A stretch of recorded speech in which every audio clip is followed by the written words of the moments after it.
Hello there, my name is Shreya and today I have brought a very special story to you.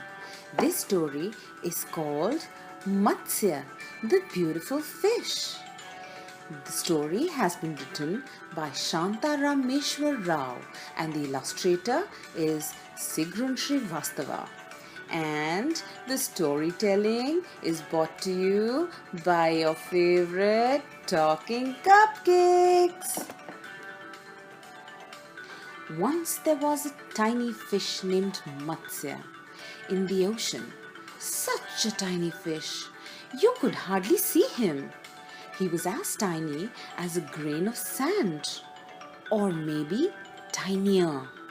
He was tiny, yes, but he was beautiful, and his tiny scales shone with the colors of the rainbow. All day long, Matsya played about in the ocean's waters, and at night he slept under a rock. He was completely happy, but not for long. There were other fish in the ocean. Rough fish, tough fish, fish with hungry mouths and sharp teeth. One day they saw Matsya and thought, the little fish is smaller than a grain of sand, but he would be good to eat. So they began to chase Matsya. But Matsya dived under the ocean's waters and, wiggling his tiny tail, swam away from them. He hid among the seaweeds and under the rocks. Once he found a hiding place right under the tummy of a big fish. Then one day a big fish nearly caught Matsya. The creature lay hiding behind a rock and it swooped down upon Matsya as the little fish went swimming past. But Matsya wiggled and wiggled so hard that he slipped out of the big fish's mouth and got away. What shall I do? Cried Matsya. The big fish want to eat me up and I don't want to be eaten up. I want to live and play and grow. Matsya swam and swam until he came to the shallow waters of the ocean, and there he waited. After a while, Matsya heard footsteps. It was Manu, the fisherman. He had come down early to cast his net in the ocean's waters. Matsya thought, he has a kind face. Perhaps he will help me. The little fish swam up to where Manu sat and touched its toe very lightly. Manu jumped up. What was that? Said he and looked down. When he saw Matsya, Manu exclaimed, is it a star fallen from the sky? Is it a piece of rainbow? Is it a magical flower? Matsya said, I'm none of these things. I'm Matsya the fish. And please, good man, I need your help. Oh, said Manu surprised. What can I do for you, Matsya? Then Matsya told Manu about the big fish of the ocean. If I live in the ocean, I will surely die, he said. Oh, we must not let you die, said Manu, and he took the little fish to his cottage. Matsya was happy in Manu's home. Manu's wife Manushi put him in a small earthen bowl of water and set the bowl on the windowsill. And Manu's two children helped to look after him. Every day Manushi fed Matsya and the fish grew bigger and more beautiful. One day Manushi said, see how big Matsya has grown? He has filled the earthen bowl completely. So Manu built a little pool for Matsya. Matsya swam in the waters of the pool, in and out among the water lilies. Every day Matsya grew bigger and stronger and more beautiful. He grew so big that he filled all the pool. Then Manushi took Matsya to the lake in the hills. Matsya swam and played about in the lake and was happy. "What a great, wide, wonderful world it is," said Matsya. There were other fish in the lake, but Matsya wasn't frightened of them anymore. Matsya played with them and had fun. Every day Manu and his family came to see Matsya. Every day they saw him grow bigger and stronger and more beautiful. The fish shone now like the sun and his colors sparkled like jewels. Time passed. Matsya continued to grow. One day, Matsya grew so big that the lake could not contain him. "We shall have to put Matsya in the river," said the younger child. "You are right," said Manu. "But how shall we take Matsya to the river? He's too big to carry." "Maybe we could dig a canal from the lake to the river," said Manushi. And that is what they did. They dug a canal, and the waters of the lake flowed through the canal and into the river. And Matsya swam out of the lake and into the river. The river was deep and wide. Its waters flowed from the mountains to the sea. You couldn't see where it began and where it ended. "Ah," said Matsya, "here in this great river I'm happy. I have place to move and swim about and play. I have place to grow." And the fish swam about and played about, and he grew and grew.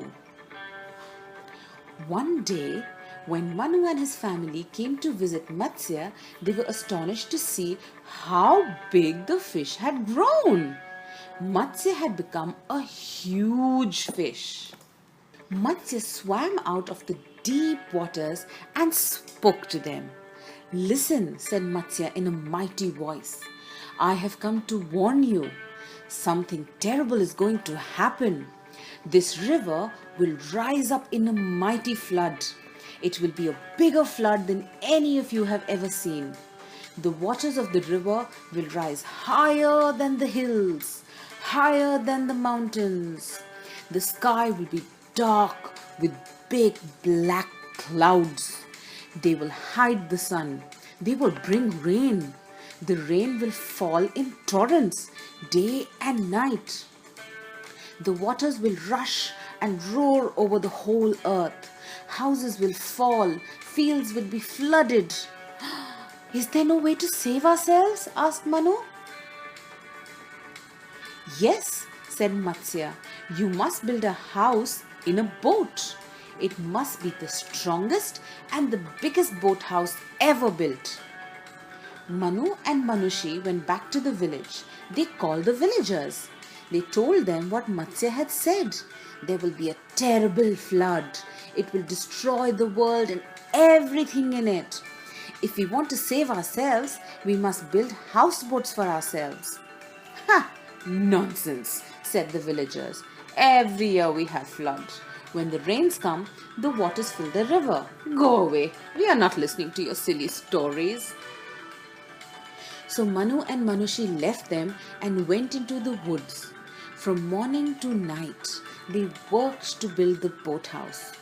Oh, it was hard work, and the boathouse took many days to build. But at last, it was ready. And one day, just as Matsya had said, the sky became dark with clouds.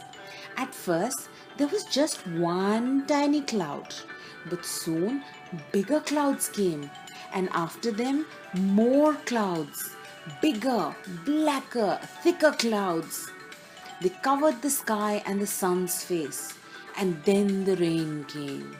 At first, one little drop, then more drops, and then the drops grew bigger and bigger and bigger. Lightning flashed, thunder crashed, the rain poured down, on and on and on. Ponds and lakes and streams and rivers overflowed. The water rushed over the lands. It rose higher than the hills and the mountains. It came to the village where Manu and Manushri lived and flooded the fields. The floods washed the houses away. The people cried in terror, "Help! Help!" Many people were drowned. Their cows, their buffaloes, their goats, their sheep, their hens, their dogs and cats, their horses, their donkeys, their parrots, all were drowned in the waters of the terrible flood. But Manu and Manushi and their children had already taken shelter in their boathouse. They sat inside it and were safe from the wind and the rain and the flood. "Open the door of your boathouse," cried the villager. Please, open the doors or we'll drown." So they opened the doors, and as many people as could come came into the boathouse. Manu was just going to shut the door when, let us in, cried the animals of the earth. So Manu let the animals in, as many as he could take. The boathouse went tossing over the flood waters. There was no land to be seen anywhere. No villages, no towns, no cities, no forests, no hills, no mountains. Everything was underwater, and water was everywhere. Days and weeks went by. The boathouse was still tossing on the water. "Our food is coming to an end," cried the frightened people. "Don't be afraid," said Manu and Manushi. "One day we will come to dry land." "Look," shouted the children one day. "Look, there's an enormous fish. It's riding over the waters." "Why," cried their parents, "it is our Matsya, our fish. Matsya grown bigger now than the hills and the mountains." Matsya, come to our help. Come and save us." Matsya came swimming through the waters. There was a thorn on Matsya's head. "Tie the boat to my horn and I'll take you to dry land." They found great coils of rope, and the people helped to tie the boat to Matsya's horn. After many days and nights, the rain grew lesser. The sun shone through the clouds. The flood waters went down. "Land, land," the people shouted. "Our journey has ended." "Yes," said Matsya, "I have brought you safely through the flood to an island. Here on this island, you must live, work, make your new homes, and you must till the earth and grow your own food." They all trooped out of the boathouse. What a hustle and bustle there was! Such confusion, such commotion. People talking, people walking, animals mooing and bleating, clucking and barking and mewing, neighing and braying. "Where's Matsya?" suddenly said the younger child. And everybody said, "Where's Matsya? Where's Matsya gone?" They looked everywhere, but Matsya had gone. Then from far away came Matsya's voice. "The ocean is my home. That is where I come from. That is where I return." "Come back, Matsya, come back," cried all the people. "Do not leave us, beautiful Matsya." "I'll come back," called Matsya's voice, "but not now, not now, not now. For now, it is time for me to return to my home in the ocean." And that's all for today. I hope you loved the story of Matsya and the people who helped save him. He helped them because they helped him. If you liked our story, please do give us a thumbs up. And don't forget to subscribe if you've not already done so. Thank you for listening. Bye bye.